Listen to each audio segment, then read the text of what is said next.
80ನೇ ಸ್ವಾತಂತ್ರ್ಯ ದಿನಾಚರಣೆಯ ಶುಭಾಶಯಗಳನ್ನು ತಿಳಿಸುತ್ತಾ ಈ ಸುಂದರ ಕಾರ್ಯಕ್ರಮದಲ್ಲಿ ಉಪಸ್ಥಿತರಿದ್ದು ಅಧ್ಯಕ್ಷತೆ ವಹಿಸಿರುವಂತಹ ರಾಷ್ಟ್ರೀಯ ಹಬ್ಬಗಳ ಆಚರಣಾ ಸಮಿತಿಯ ಅಧ್ಯಕ್ಷರು ಹಾಗೂ ಮಾನ್ಯ ತಹಶೀಲ್ದಾರ್ ಅಂತ ಶ್ರೀಮತಿ ಲಿಖಿತಾ ಮೋಹನ್ ಮೇಡಮ್ ಅವರೇ ಹಾಗೂ ಎಲ್ಲ ಗ್ಯಾರಂಟಿ ಸಮಿತಿಯ ಅಧ್ಯಕ್ಷರೇ ಹಾಗೂ ಪದಾಧಿಕಾರಿಗಳೇ, ಕೆಡಿಪಿಯ ಎಲ್ಲ ಸದಸ್ಯರೇ ಹಾಗೂ ಬಗರಕಂ ಸಮಿತಿಯ ಎಲ್ಲ ಸದಸ್ಯರೇ, ತಾಲೂಕು ಮಟ್ಟದ ಎಲ್ಲ ಅಧಿಕಾರಿ ವರ್ಗದವರೇ ಹಾಗೂ ಎಲ್ಲ ನೌಕರ ಮಿತ್ರರೇ, ಮಾಜಿ ಸೈನಿಕ ಸಂಘದ ಅಧ್ಯಕ್ಷರು ಹಾಗೂ ಎಲ್ಲ ಪದಾಧಿಕಾರಿಗಳೇ ಹಾಗೂ ವಿದ್ಯಾರ್ಥಿ ಮಿತ್ರರೇ ಹಾಗೂ ಶಿಕ್ಷಕರೇ ಹಾಗೂ ಎಲ್ಲ ಸಾರ್ವಜನಿಕ ಬಂಧುಗಳೇ, ಮಾಧ್ಯಮ ಮಿತ್ರರಿಗೂ ಕೂಡ 80ನೇ ಸ್ವಾತಂತ್ರ್ಯ ದಿನಾಚರಣೆಯ ಶುಭಾಶಯಗಳನ್ನು ತಿಳಿಸುತ್ತಾ ಕರ್ನಾಟಕ ನವೀಕರಿಸಬಹುದಾದ ಇಂಧನ ಅಭಿವೃದ್ಧಿ ನಿಯಮಿತದ ಮಾನ್ಯ ಅಧ್ಯಕ್ಷರು ಹಾಗೂ ಕ್ಷೇತ್ರದ ಜನಪ್ರಿಯ ಶಾಸಕರಾದ ಸನ್ಮಾನ್ಯ ಶ್ರೀ ಟಿ.ಡಿ. ರಾಜೇಗೌಡ ಸರ್ ಅವರು ಈ ಕಾರ್ಯಕ್ರಮಕ್ಕೆ ಆಗಮಿಸಲು ಸಾಧ್ಯವಾಗದ ಹಿನ್ನೆಲೆಯಲ್ಲಿ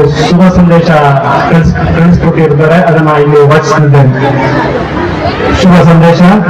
ಮಾನ್ಯರೇ, ಸರ್ವರಿಗೂ 80ನೇ ಸ್ವಾತಂತ್ರ್ಯ ದಿನದ ಶುಭಾಶಯಗಳನ್ನು ತಿಳಿಸುತ್ತಾ ತಾಲೂಕು ಕೇಂದ್ರದಲ್ಲಿ ನಡೆಯುವ ಸ್ವಾತಂತ್ರ್ಯ ದಿನಾಚರಣೆ ಕಾರ್ಯಕ್ರಮಕ್ಕೆ ನನ್ನನ್ನು ಆಹ್ವಾನಿಸಿರುತ್ತೀರಿ. ಆದರೆ ನಾನು ಅನಿಶ್ಚಿತ ಕಾರಣಗಳಿಂದ ಈ ಕಾರ್ಯಕ್ರಮಕ್ಕೆ ಆಗಮಿಸಲು ಸಾಧ್ಯವಾಗುತ್ತಿಲ್ಲ. ಸ್ವಾತಂತ್ರ್ಯ ದಿನಾಚರಣೆಯ ಈ ಸುಸಂದರ್ಭದಲ್ಲಿ ಕಾರ್ಯಕ್ರಮಕ್ಕೆ ಆಗಮಿಸಿದ ಎಲ್ಲ ಗಣ್ಯರಿಗೂ, ಅಧಿಕಾರಿ ಮಿತ್ರರಿಗೂ ಹಾಗೂ ಸಮಸ್ತ ಜನತೆಗೂ 80ನೇ ಸ್ವಾತಂತ್ರ್ಯ ದಿನದ ಶುಭಾಶಯಗಳು. ನಾವು ಇಂದು ಅನುಭವಿಸುತ್ತಿರುವ ಸ್ವಾತಂತ್ರ್ಯ ಮಹಾತ್ಮರ ತ್ಯಾಗ ಬಲಿದಾನದ ಪ್ರಶಸ್ತಿ.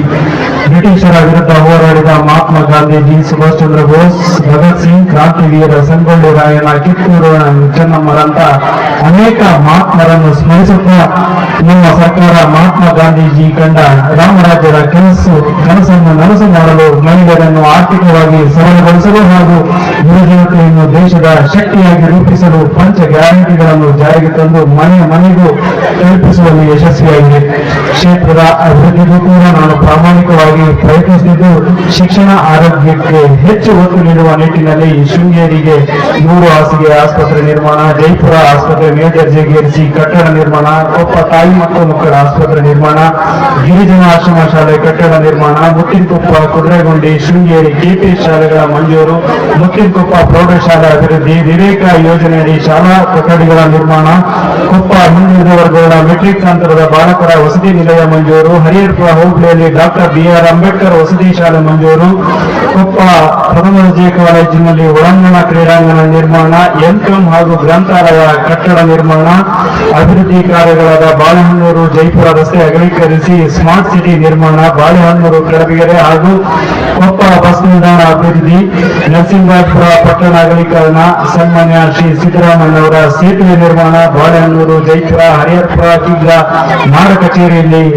ಕಚೇರಿ ಕಟ್ಟಡಗಳ ನಿರ್ಮಾಣ, ಬಾಳೆಹೊನ್ನೂರು ಸೇತುವೆ ಕಾಮಗಾರಿ ಪ್ರಗತಿಯಲ್ಲಿದೆ. ಟಾಸ್ಕ್ ಫೋರ್ಸ್ ರಚಿಸಿ ಜಂಟಿ ಸರ್ವೆ ಕಾರ್ಯ ಪ್ರಗತಿಯಲ್ಲಿದೆ. ಆನೆ ಕಾರ್ಯಪಡೆ ರಚನೆ, 6 ಪುಂಡಾನೆಗಳನ್ನು ಸೆರೆ ಹಿಡಿದಿರುವುದು, ಜೇನ್ಗಡ್ಡೆ 33/11 ಕೆವಿ ವಿದ್ಯುತ್ ಉಪಕೇಂದ್ರ ನಿರ್ಮಾಣ, ಎಲ್ಲ ಹಿಂದುಳಿದ ವರ್ಗಗಳ ಹಾಗೂ ಪರಿಶಿಷ್ಟ ಜಾತಿ ಪರಿಶಿಷ್ಟ ಪಂಗಡದ ಅರ್ಹ ಫಲಾನುಭವಿಗಳಿಗೆ ಸಹಾಯಧನ ಆಧಾರಿತ ಸಾಲ ಸೌಲಭ್ಯ, ಗಂಗಾ ಕಲ್ಯಾಣ ಯೋಜನೆ ಹಾಗೂ ಸಾರಥಿ ಯೋಜನೆಯಡಿ ಸೌಲಭ್ಯ ನೀಡಿರುವುದು, 3 ತಾಲೂಕುಗಳಲ್ಲಿ ನಗರ ಶುದ್ಧ ಕುಡಿಯುವ ನೀರಿನ ಯೋಜನೆ ಕಾಮಗಾರಿ ಪ್ರಗತಿ, ಕೊಪ್ಪ ತಾಲೂಕು ಹರಂದೂರು ಗುಡ್ಡೆತೋಟದಲ್ಲಿ ಆಶ್ರಯ ನಿವೇಶನ ಹಾಗೂ ನರಸಿಂಹರಾಜಪುರ ಗುಬ್ಬಿಗದಲ್ಲಿ ಹಾವುಗೊಲ್ಲೂರಿಗೆ ಆಶ್ರಯ ನಿವೇಶನ ಹಂಚಿಕೆ, ಕೊಪ್ಪ ಮತ್ತು ನರಸಿಂಹರಾಜಪುರ ಪಟ್ಟಣದಲ್ಲಿ ಆಶ್ರಯ ನಿವೇಶನ ಹಂಚಿಕೆ, ಕ್ಷೇತ್ರದಲ್ಲಿರುವ ರಾಜ್ಯ ಮತ್ತು ಜಿಲ್ಲಾ ಹೆದ್ದಾರಿ ರಸ್ತೆಗಳ ಅಭಿವೃದ್ಧಿ ಪ್ರಗತಿಯಲ್ಲಿದೆ.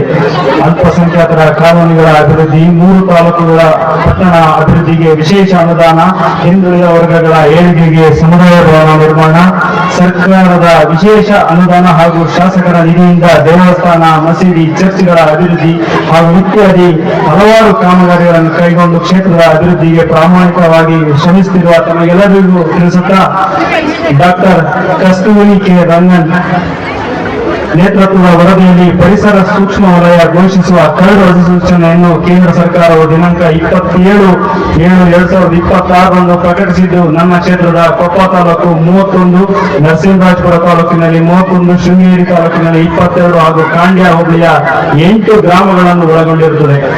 ಈ ವರದಿಯು ವಾಸ್ತವ ಮತ್ತು ನೈಜತೆಯನ್ನು ಮರೆಮಾಚಿ ಉಪಗ್ರಹ ಆಧಾರಿತ ಚಿತ್ರಣದ ಮೇಲೆ ರೂಪಿತವಾದ ಅವೈಜ್ಞಾನಿಕ ವರದಿ.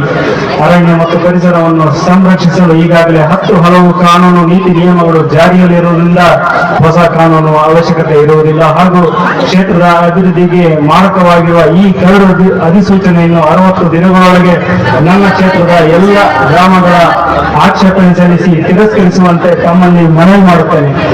ನಾನು ಕೂಡ ಸದನದಲ್ಲಿ ಪ್ರಸ್ತಾಪಿಸಿ ಮಾನ್ಯ ಮುಖ್ಯಮಂತ್ರಿಗಳಿಗೆ, ಅರಣ್ಯ ಸಚಿವರಿಗೆ ಹಾಗೂ ಜಿಲ್ಲಾ ಉಸ್ತುವಾರಿ ಸಚಿವರಿಗೆ ಆಕ್ಷೇಪಣೆ ಮನವಿ ಸಲ್ಲಿಸಿದ್ದು, ತಮ್ಮಗಳ ಆಕ್ಷೇಪಣೆಯನ್ನು ಕೇಂದ್ರ ಸರ್ಕಾರದ ಪರಿಸರ, ಅರಣ್ಯ, ಹವಾಮಾನ ಬದಲಾವಣೆ ಸಚಿವಾಲಯಕ್ಕೆ ಕಳುಹಿಸುವಂತೆ ಎಲ್ಲ ಸಾರ್ವಜನಿಕರಲ್ಲಿ, ಗ್ರಾಮಸ್ಥರಲ್ಲಿ ವಿನಂತಿಸುತ್ತಾ, ರಾಷ್ಟ್ರಕವಿ ಕುವೆಂಪುರವರ ನಾಡಗೀತೆಯಲ್ಲಿ ಹೇಳಿದ ಹಾಗೆ ಸರ್ವ ಜನಾಂಗದ ಶಾಂತಿಯ ತೋಟ, ರಸಿಕರ ಕಣ್ಗಳ ಸೆಳೆಯುವ ನೋಟ, ಹಿಂದೂ, ಕ್ರೈಸ್ತ, ಮುಸಲ್ಮಾನ, ಪಾರಸಿಕ, ಜೈನರ ಉದ್ಯಾನ ಎನ್ನುವಂತೆ ನಾವೆಲ್ಲರೂ ಒಂದಾಗಿ ಒಗ್ಗಟ್ಟಾಗಿ ಶಾಂತಿಯಿಂದ ಸಹಬಾಳ್ವೆ ನಡೆಸೋಣ ಎಂದು ಆಶಿಸುತ್ತಾ ಈ ಕಾರ್ಯಕ್ರಮವು ಯಶಸ್ವಿಯಾಗಲೆಂದು ಶುಭ ಹಾರೈಸುತ್ತೇನೆ.